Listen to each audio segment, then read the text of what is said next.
you were trying to explain how the clothes, people give out the clothes from abroad as donations. Yeah. And okay, in fact, first of all, you just do the story thing so that it's not me trying to tell the story. Because you see, I'm trying to fill in the blank spaces and I don't want to butcher the story in the wrong way. So what exactly is the story between clothes coming as donations and then ending up like in Gikomba and people buying them as, So in the U.S. And even how did you put all those pieces together? Yeah. So in the U.S. and Europe, I think as background, I lived in Berlin, Germany for 6 years. And how I found this story was at the end of my street in Berlin, there was a clothing donation box. I remember it was a big white one. It had the Red Cross logo on it. And whenever I had clothes, I was moving around, I had clothing, I would donate it. And since we were young, even in the U.S., when you have extra clothes, you go to Goodwill, you donate these items. And the impression was always that, like, obviously there's some expenses involved or whatever the case is, but this is going to somewhere for free. It's like essentially the nonprofits are going to maybe cover the cost, but the idea is that this is going to people who need it for free. And then when I came to Nairobi, and I first was, I think, in Toy Market. Yeah. I see this market and I'm like, okay, secondhand clothes. What really opened my eyes is when I started seeing people in Kibera in particular walking around with high school t-shirts.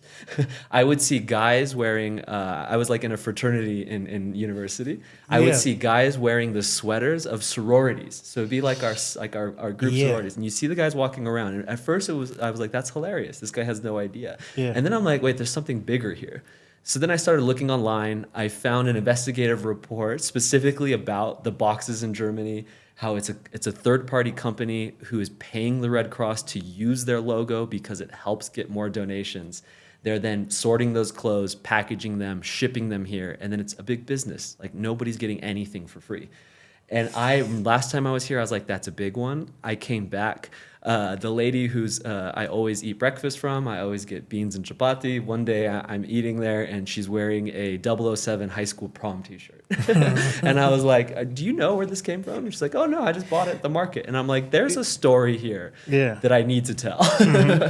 True. So that's where I just went to Gikomba. I wandered around. It's an intense market. I wandered until I found one guy who seemed cool, but a bit of a Rasta guy. And I'm like, all right, this is going to be my guy. I pretended to buy a shirt from him. And I said, hey, man, I'm actually here to make a video. Do you want to help me out? You want to be in it? I can give you a bit of cash just to be my guide and help me tell this story. Here's the concept. And then I said it and he was like, yep, let's do this. I put it out. What shocked me, I think why the video did so well, is I thought Kenyans were aware that we're donating these out of kindness of heart, thinking they're coming for free. That was what made the video take off, is because there was a lot of surprise and I think anger from Kenyans going, wait a minute, I'm paying for clothes that were given to me for charity. And then that let the video take off here, and then it made it to the US, which I thought it would be. I thought people would be surprised. I didn't realize how many people would be surprised. I didn't realize how angry people would get. Of course, I'd be angry too. Yeah, that they gave the clothes for free, and it's really just a big business. And if you look at it, it's like, who's making all the money? It's the big middlemen companies moving the product and the government taxing it. Everyone else is fighting for a bit of the scraps. Yeah, but to be honest, I don't even know how I can describe it, but Mtumba business is like one of the biggest industries. And it's been there for like decades, man. Decades. And people make a lot of money. And I can tell you for a fact that even now, if you go to... And I remember like a while back, I used to thrift, right? And just buy like the clothes and stuff. And of course, now I don't anymore, because now I can just buy my Fashion Nova, get it shipped slowly. But I remember it got to a point where like Mtumba clothes got so expensive. And I'm trying to explain to my guy, like, yo, come on, I'm seeing this thing online. How are you selling it to me like almost the same price for a used product? Yeah. And then after a while, I just stopped. I said, I'd rather buy new than that. But to be honest, like for people who are still thrifting even right now, it's super expensive. Yeah. Because shipping costs have gone higher. The dollar rate has gone higher. Yep. And there's nothing they can do about it. But you still need to Still need to and buy sell. clothes. Yeah. And there's no alternative textile industry here because the Mtumba destroyed it. No, that's true. Actually, that's true. And I don't know, but like you've said, and now when you're doing such a piece of story, even though for now we can't just say it's just a TikTok video, because getting 3 million views, and like we can approximate probably like it's 2 million people who are like probably angry Yeah. at like just the whole situation and whatever is going on. You're not afraid of like maybe this middleman, like, reaching out to like, yo, Rory, you're fucking up with That is always a risk. yes. Because like if you said people who can pay, you say they pay Red Cross to use their logo, Yeah. so that now people can put the clothes in the bag and knowing it's going to a good cause.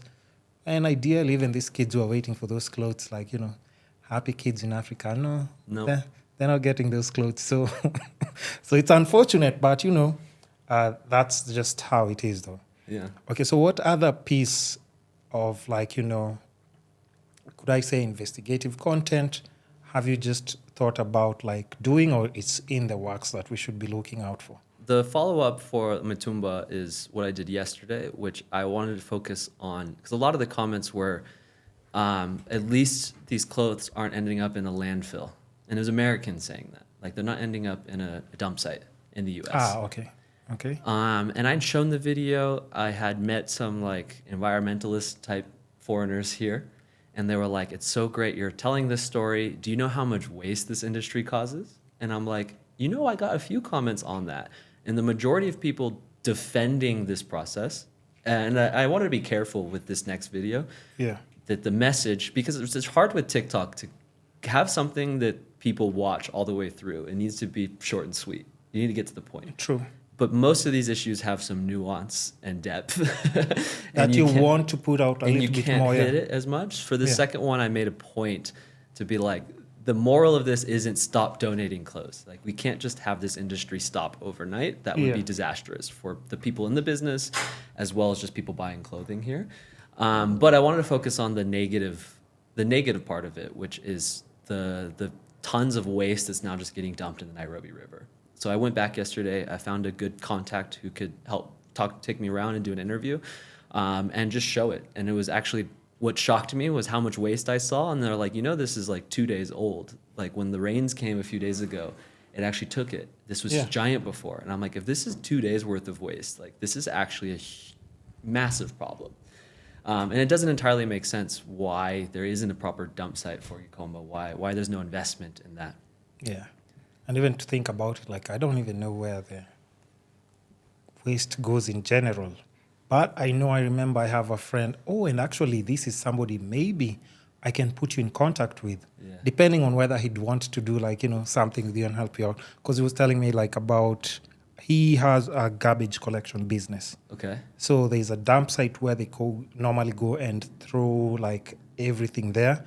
And he was telling me about how, because even for me, I couldn't picture it, because to me it just sounded like a little bit absurd. But he was saying, like, from the dump site, like, there used to be, after they throw everything there, there used to be kids who now just come and scavenge for pieces of things that they can be, like, collectibles. Yeah. But other kids actually ate food from, like, they'd gather, like, if it's a piece of pizza or something they've never tried out, like, they normally go to the dump site and actually try out new food.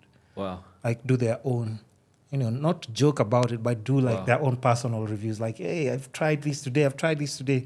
And he was saying, like, to him, it was like, so it's something that he had never seen.